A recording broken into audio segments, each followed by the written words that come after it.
As the master of ceremonies' voice dwindled into silence, I finally grasped the motive behind those discreet glances. In that charged moment, Connor, once designated to be my closest confidant, stood bathed in the spotlight at the heart of the stage, anxiously awaiting the arrival of Catherine, who would soon glide toward him.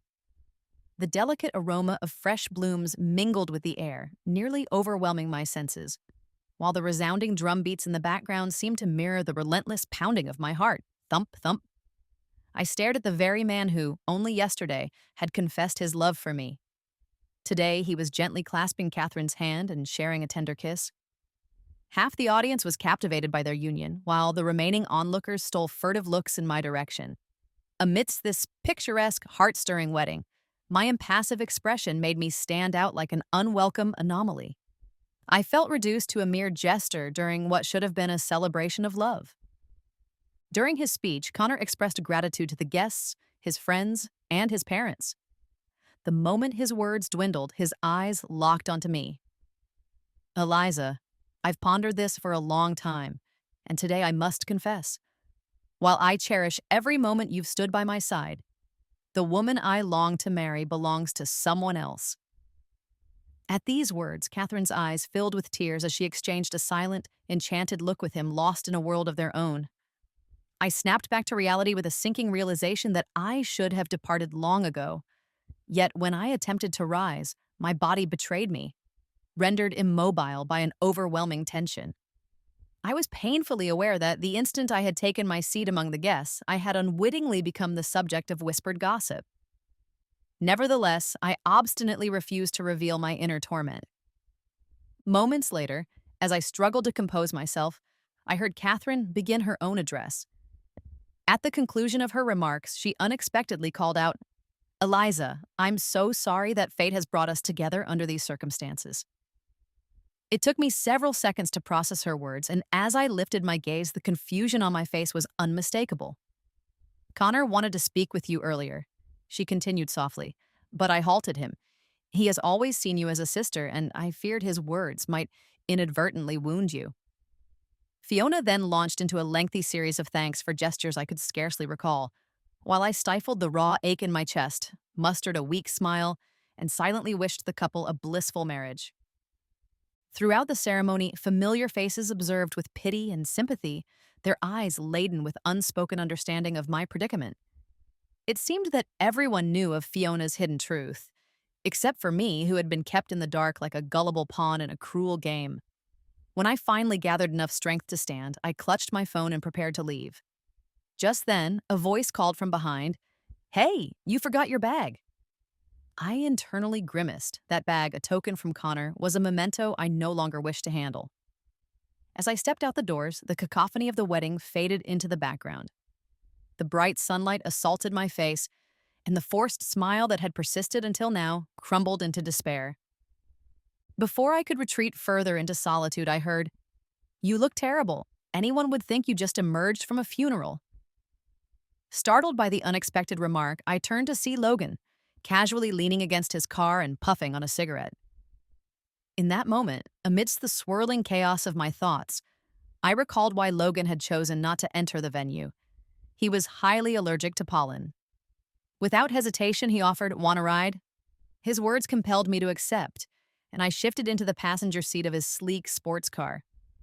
Logan did not bother asking for my destination. He simply accelerated, and soon the car was hurtling forward like a rocket. In the confined space of the speeding car, my anger, bitterness, and every negative emotion were gradually replaced by a paralyzing fear of an imminent accident. By the time Logan brought the vehicle to a stop, my mind had banished those dark thoughts to a distant corner. My hands trembled as I fumbled with my seatbelt, and as I stepped out, my legs buckled beneath me. I collapsed to my knees. "Did you really just attend a funeral?" Logan asked, kneeling beside me without a hint of judgment.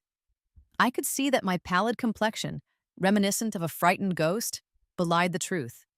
I wasn't ready to embrace death just yet. "Were you in such a hurry to catch a flight, or to leap into the next life?" He gently chided, as he reached out and wiped away a stray tear from my eye. Only then did I realize that my tears were born of fear. In that precarious adult world, a glance at his compassionate expression revealed that he cared about me. After all, I wasn't unattractive, and my figure was far from lacking. Yet there I was, clad in a form fitting dress, seated on the ground, tears glistening in my eyes, so much so that it was impossible for any earnest, passionate young man not to be stirred by the scene. In that vulnerable moment, my pride, which had long acted as a barrier, suddenly crumbled, and I blurted out, "Do you need someone by your side at this moment?" Hastily, I altered my choice of words, opting for something more ambiguous than girlfriend, fearful that he might think I was overstepping my bounds. Logan's dark, brooding look spoke volumes, yet he remained silent, instead offering his hand to help me up and gently brushing the dirt from my legs. No sooner had he assisted me than he scooped me up in his arms, and instinctively I clung to his neck for support. The gesture felt as natural as if it were meant to be. In the midst of this, I failed to notice a brief pause in Logan's demeanor until I caught sight of a small airplane parked not far away, a subtle reminder of earlier events that now brought an odd smile to my lips. Before I knew it, we were aboard that same plane. The ride lasted about 40 minutes, during which I refrained from asking about our destination. Logan handed me a bag of clothes, and with the assistance of an affable flight attendant, I managed to freshen up with a quick shower. Strangely, since the moment I had stepped into Logan's car, thoughts of Connor had vanished from my mind.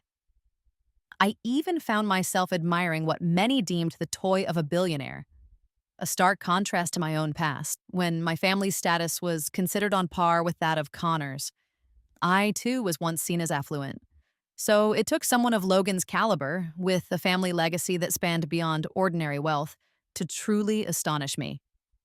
Once the shower left me feeling renewed, a sudden wave of shame washed over me as I recalled how readily I had offered myself to Logan. I nearly forgot to breathe. "Are you planning to camp in here?" Logan asked abruptly as he knocked on the door. I slowly opened it, deliberately avoiding his searching gaze.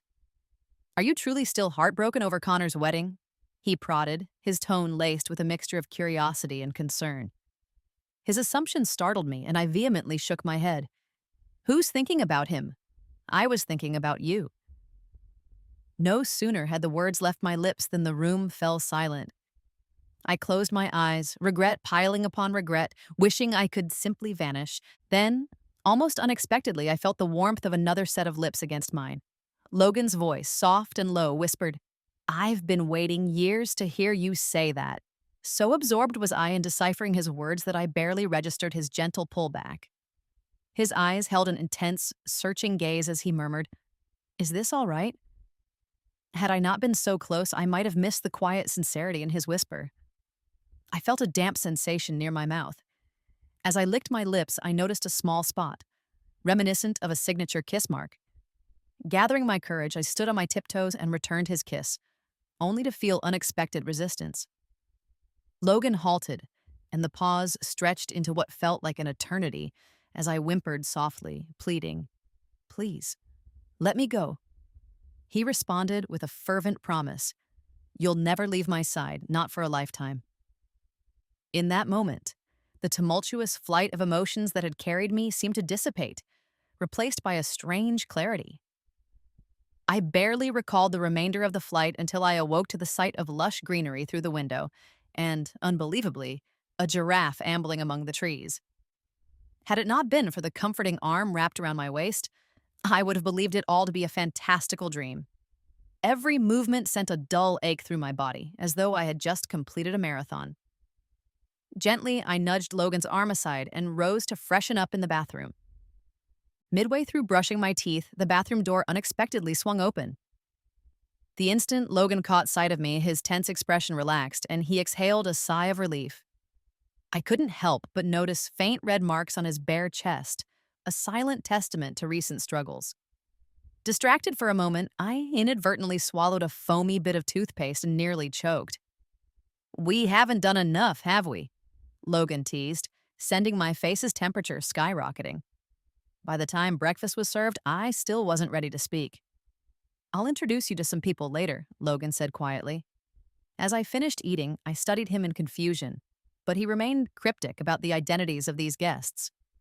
I had presumed they'd be mere acquaintances of his, yet when I saw his parents and grandfather, embarrassment washed over me.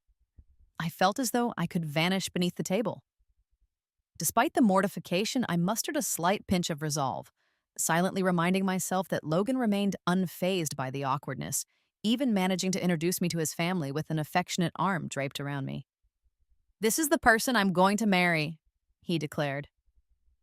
Of everyone present, I was the one most taken aback by his announcement. Just yesterday, Logan and I had been barely acquaintances, and though that one night had been laced with intimacy, it hardly justified a wealthy heir deciding on a spouse so casually. And why, indeed, was I the one chosen? Suddenly informed of this decision, I felt as though that I were still trapped in a dream. Thanks to the life lessons I'd learned growing up, I managed to converse politely with Logan's family, despite the shock. His parents were regular fixtures in financial publications and billionaire rankings. I had expected them to be daunting, but after Logan introduced me, both greeted me with genuine warmth. His grandfather, who already knew me, was even more welcoming, though his demeanor shifted when he addressed Logan. "It took you this long to win back my granddaughter-in-law," he chided, and I felt my cheeks burn with mortification. Logan even agreed with the admonishment, quietly accepting blame for having been too distracted by his studies. Throughout the meal, I learned that Logan had spoken of me to his family long before this day. Raised by his strict grandparents, both revered professors, and with his parents perpetually busy with work, Logan had grown up with firm expectations.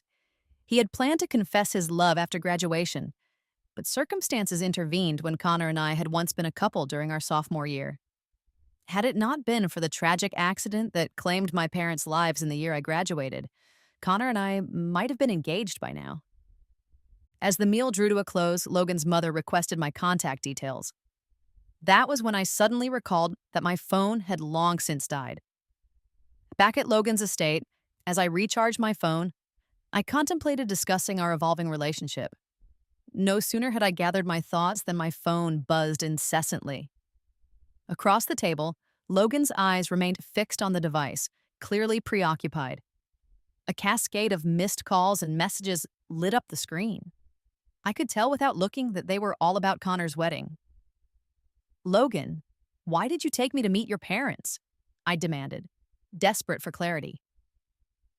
Despite his previous actions speaking volumes, I yearned to hear him explain. "Why did you bring me to another country after I was publicly humiliated and introduced to your family?" I pressed, the frustration bubbling within me. "What do you think?" Logan finally countered, leaning back in his chair so that the faint glow of the backlight obscured his expression. I remained silent, paralyzed by my own thoughts. "It seems I haven't done enough. I'm sorry, this is my first true relationship. If I'm erring, tell me," he admitted. I stared in astonishment, trying to process his vulnerable confession. Without warning, he abruptly stood up, one hand resting beside me while the other reached for my phone. In that very moment, he answered an incoming call. It turned out that he had noticed someone trying to reach me. So near that I could even see the small mole on his eyelid, I felt an unexpected surge of acceptance at his boundary-crossing gesture. The voice on the other end was startled, and after a hesitant pause, I recognized it. It was Connor's mother speaking on speakerphone. "Eliza, is that you?" "I'm glad you finally answered," she said, her tone a mixture of relief and reproach. Once, she and my own mother had been as close as sisters. She had always been kind, though at the wedding she was among those silently watching. "What do you want?" I replied coldly, the warmth between us long extinguished. There was a pause, and then, just as I feared, the call abruptly dropped. Soon after, I heard her weeping softly. "Eliza, I'm so sorry for what happened, for the pain you've endured." Her voice was laden with sorrow, as if she too had been betrayed and humiliated. Out of respect for the bond we once shared, I let her speak. She explained that her family's company was in dire straits and that they had no choice but to orchestrate a marriage between Connor and Fiona. She pleaded with me for forgiveness and implored me not to allow the rumors to spread. I was baffled. How could I possibly understand her meaning? Logan, who had been silent until then, interjected, "Did you really think she was an easy target just because she's an orphan? You know exactly what you did." His resonant voice carried an unmistakable authority that few could match. Whether it was out of guilt or something else entirely, his words left no room for ambiguity. In response, Connor's mother abruptly ceased her sobbing and hung up. "While you were asleep, I had someone investigate the matter," Logan continued. "The circulating rumors were also my doing." I blinked in confusion as he mentioned my sleep. Retrieving my phone, I opened Instagram, only to find it inundated with notifications. Although yesterday's wedding had been intimate and attended mostly by strangers, someone had posted a video of the ceremony accompanied by a sensational caption: "Best man becomes groom. Cheating scoundrel brings ex-fiancé to his own wedding, publicly relegating her to friend status." The comments beneath were a jumble of disbelief and bitter declarations of lost love.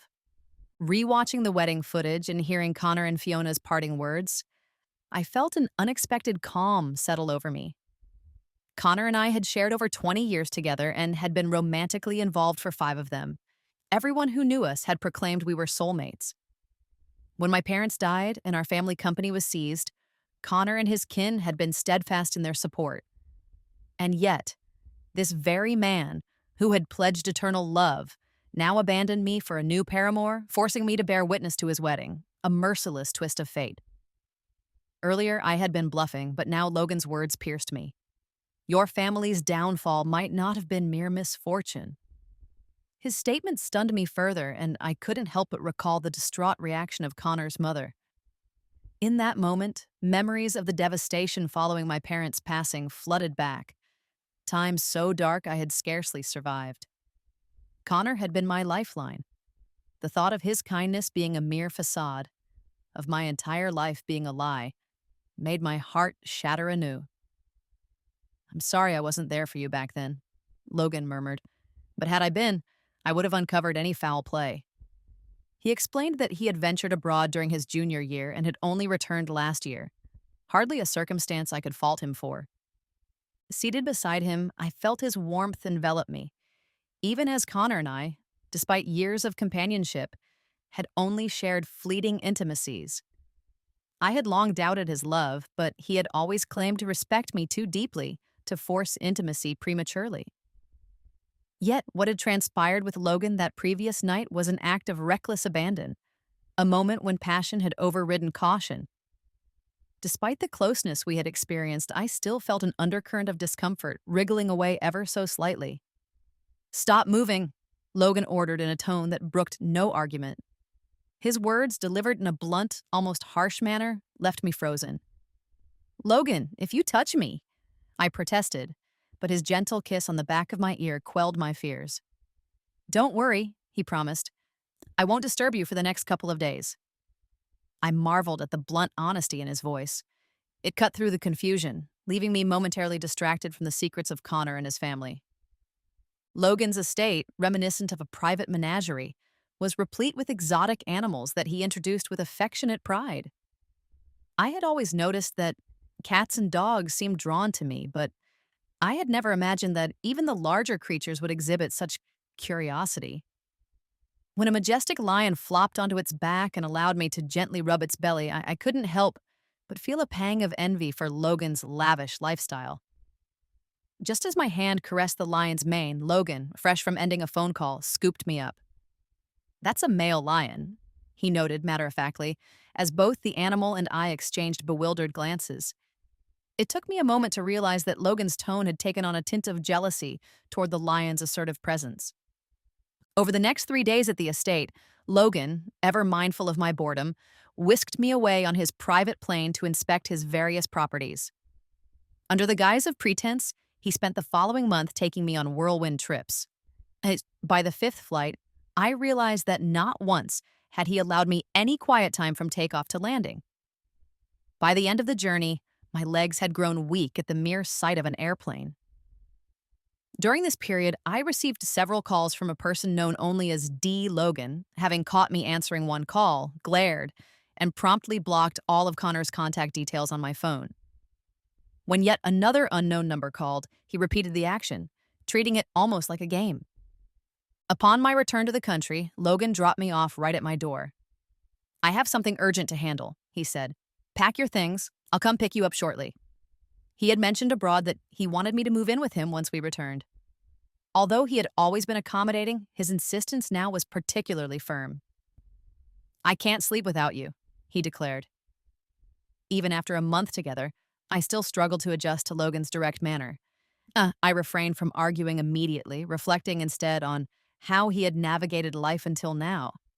I recalled that the door lock to the house I was staying in retained Connor's fingerprint data, stored as a backup.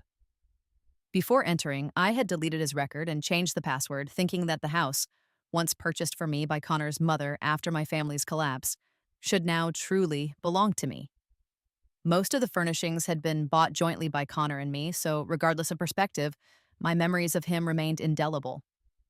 Logan informed me that the investigation into Connor and his family was progressing. The tragic circumstances surrounding my parents' deaths were indeed intertwined with their machinations. I exhaled deeply at the revelation. When we meet again, he vowed quietly, we'll be enemies. I'll leave all my memories with Connor behind, except for those tied to my parents. Resolute, I packed a few clothes into my suitcase. Just as I was about to call Logan to inform him that I was heading over, I heard the unmistakable sound of someone repeatedly entering the wrong password at my door. Bang, bang, bang! The intruder's persistence grew. A voice then resonated from the other side. Eliza, I know you're in there. Let's talk. Before I could respond, the door was slammed open with a resounding crash. I watched in horror as the door was gradually torn apart with each forceful strike. Desperation seized me as I reached for my phone and saw a message from Logan. I dialed him immediately. The moment the door burst open, Logan answered with urgency. Hurry! Come save me! On the threshold stood Connor, flanked by an unfamiliar man wielding sticks. What's happening? I managed to croak, terrified. Don't be afraid. I'll be there soon. For now, hide. Logan's frantic voice crackled over the phone. I glimpsed the malice in Connor's eyes, his tone deceptively calm as he beckoned. Eliza, come here. Let's talk. His words sent chills down my spine. What is there to discuss?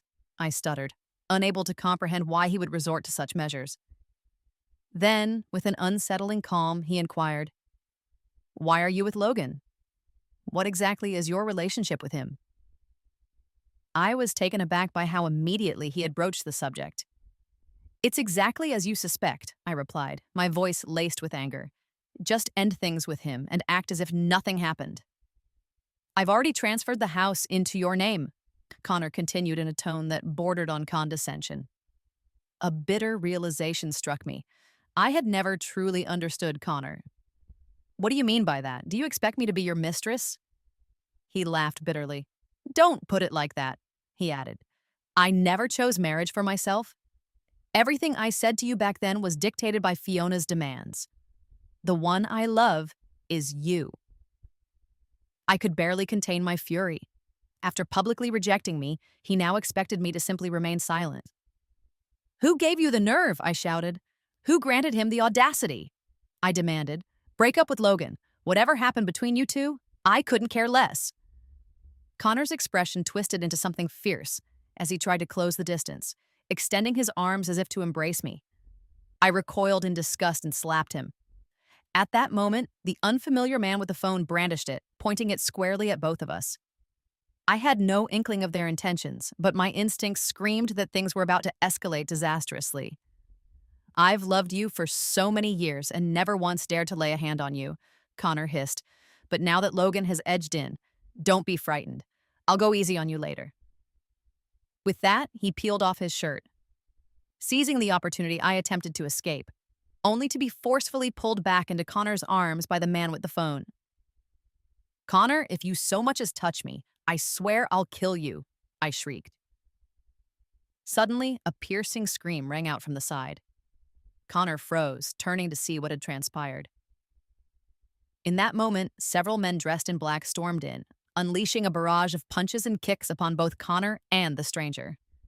I collapsed onto the floor, tears streaming down my face as the melee slowly subsided.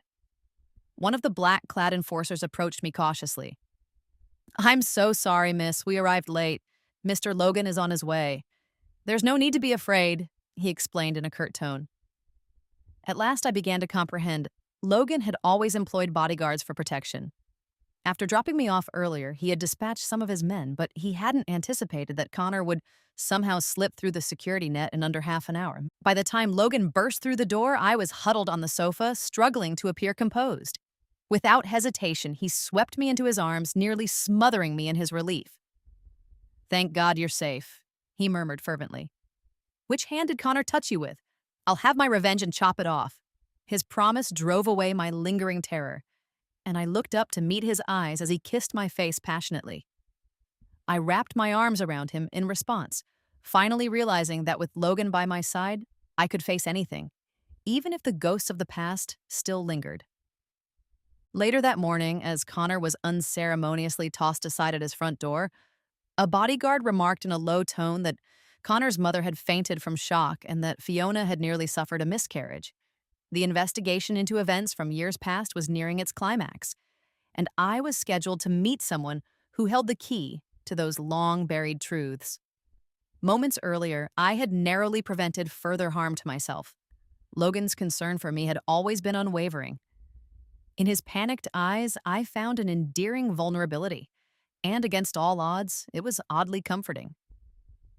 The following day, an article exploded across the trending lists. Its title read, "Former Classmate Kills for Money, Steals Family Fortune." When I first glimpsed it on my phone, my brows furrowed in disbelief. The piece meticulously dissected the dubious circumstances surrounding my parents' untimely accident, scrutinizing every detail. Only after reading it in full did I come to realize just how many hidden secrets lay buried beneath the surface of my past. The article revealed that my grandfather had been a renowned professor of pharmaceutical chemistry, and that my parents, along with Connor's mother, had been his devoted students. Connor's father, once a businessman, had shifted into pharmaceuticals after his wife's expertise gave him an unexpected edge, leading to exponential growth in their wealth. It was Connor's mother who had extended an invitation to my parents to join their company. At that time, my parents had been researchers at a prestigious institute. My father had always harbored dreams of a more promising future for me, and that invitation sparked an idea. He pooled his resources, and both he and my mother left their jobs to pursue a business venture of their own. A heated argument even ensued between Connor's mother and my own, as the cutthroat pharmaceutical industry beckoned with its promise of vast profits. In an ironic twist, my father, having developed a revolutionary but risky drug, had casually mentioned it to Connor's parents during a dinner. Ambitious and desperate to salvage their company during a financial crisis, Connor's father had repeatedly attempted to buy the formula, only to be rebuffed. In a calculated move, he orchestrated a tragic accident that cost my parents their lives. I had majored in art in college, an entirely different world from the family business. Yet, following my parents' death, their company spiraled into a series of misfortunes, many of which were later revealed to be engineered by Connor's family. Reading on, I recalled the home I had once shared, a dwelling that now felt like a monument to guilt, courtesy of Connor's mother. The article also delved into the scandal triggered by the drug produced from that fateful formula, a scandal that had been hushed up for years by bribing those affected. But now, the number of adverse incidents had skyrocketed since the collapse of their empire. I had, by then, detached myself from the murky world of business. I remained oblivious to the extent of the dark deeds Connor's family had committed to cover up the scandal until the article laid it all bare. In a cruel twist of fate, Fiona's family had manipulated Connor into a hasty marriage. Fiona, with a perverse satisfaction, not only prevented Connor from breaking up with me, but also forced him to announce the separation at the wedding, all for the sake of her family's ambitions. Connor's repeated assurances of love, the declarations he had made to me up until the day before the wedding, now struck me as nothing but deceit. I recalled with revulsion the times he had clung to me, whispering, "I love you," in desperate tones. It was all revolting. Then, as if on cue, Logan's hand brushed gently across my eyes, and he drew me into a tender kiss. "I'm glad you haven't been crying," he whispered softly. Despite the revelations of the past, I felt a strange calm settle over me. I no longer harbored anger. "I need to see my parents," I murmured. They deserve to know the truth now that all these villains have been exposed. Logan's expression turned resolute. The wind is fierce atop the mountain. Stay in the car for a moment while I speak with them alone, he said with solemn determination. Reluctantly, I stepped away into the cool night air. I was on the verge of succumbing to sleep when Logan returned, slightly unsteady. I've been drinking. You drive us home, he admitted, opening the passenger door for me. You didn't share a drink with my parents, did you? I inquired. He only nodded, his eyes heavy with exhaustion. During the ride home, I peppered him with questions about what he had conveyed to my parents. But he merely offered a mysterious smile. This is a private conversation between me and your parents, he replied curtly. I couldn't pry further. Later that day, news broke that Connor's parents had been arrested. Amidst the excitement, I found myself consuming far more snacks than usual. Unexpectedly, as I was mid-burp, Logan, ever impulsive, got down on one knee and proposed to me. Why today? I asked, perplexed. You're joyful, and I want to make you even happier, he responded, his usually blank expression betraying a hint of nervous anticipation. I extended my hand, silently inviting him to place the ring on my finger. After standing, he received a kiss from me, one that still clung to the crumbs of my earlier meal. Logan seemed unperturbed by the recent chaos involving Connor, who had by that point been released after giving his statement.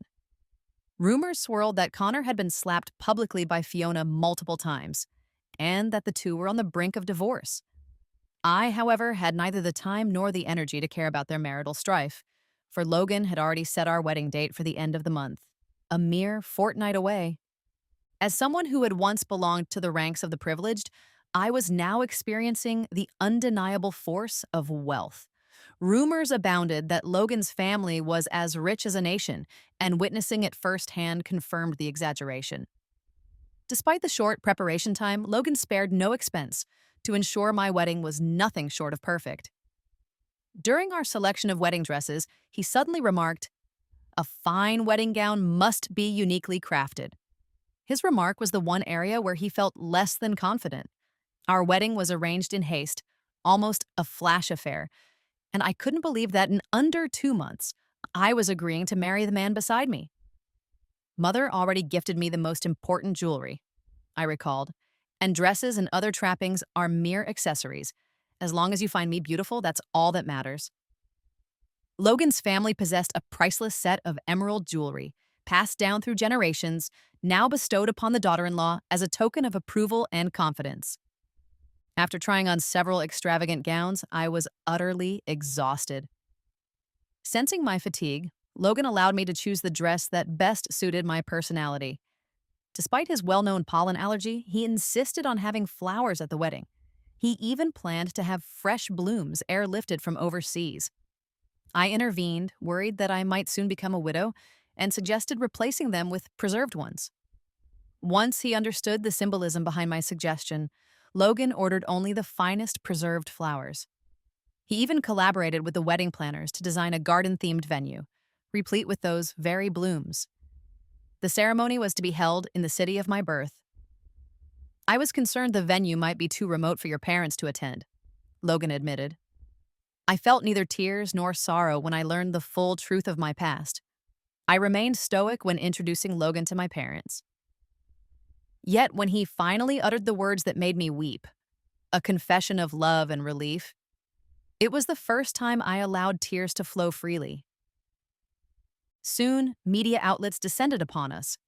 Logan's mother, ever the strategist, distributed cash gifts to reporters in hopes of securing flattering photographs of our wedding, a moment meant to capture the union of Logan and me. After my parents' demise, I had lost contact with many friends for various reasons, so when I recognized familiar faces in the audience, I was both astonished and overjoyed. I longed to proclaim to the world, "I'm marrying you," sensing my emotional reaction. Logan leaned in and whispered in my ear as the officiant declared that the groom could now kiss the bride. On impulse, I lifted my veil and captured his neck in a kiss. Laughter from the crowd snapped Logan out of his reverie as he pulled me closer, intensifying our kiss. I later overheard chatter on social media. Apparently, someone had posted a picture of our kiss, while rumors about Connor swirled. I learned that his family's assets had been frozen and that just last week, he and Fiona had moved into a new home, only for him to subsequently empty it. Fiona was reportedly so incensed that she had lost her baby. Amid the chaos outside their residence, I heard an ambulance arriving while Connor stood motionless among the wreckage.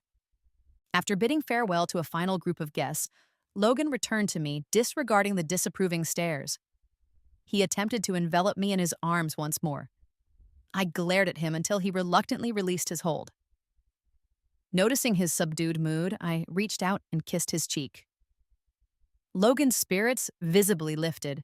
From now on, I resolved, no more will trivialities or unpleasant people disturb my happiness. All I want is to make you, the man beside me, truly happy. And so, our story drew to a close.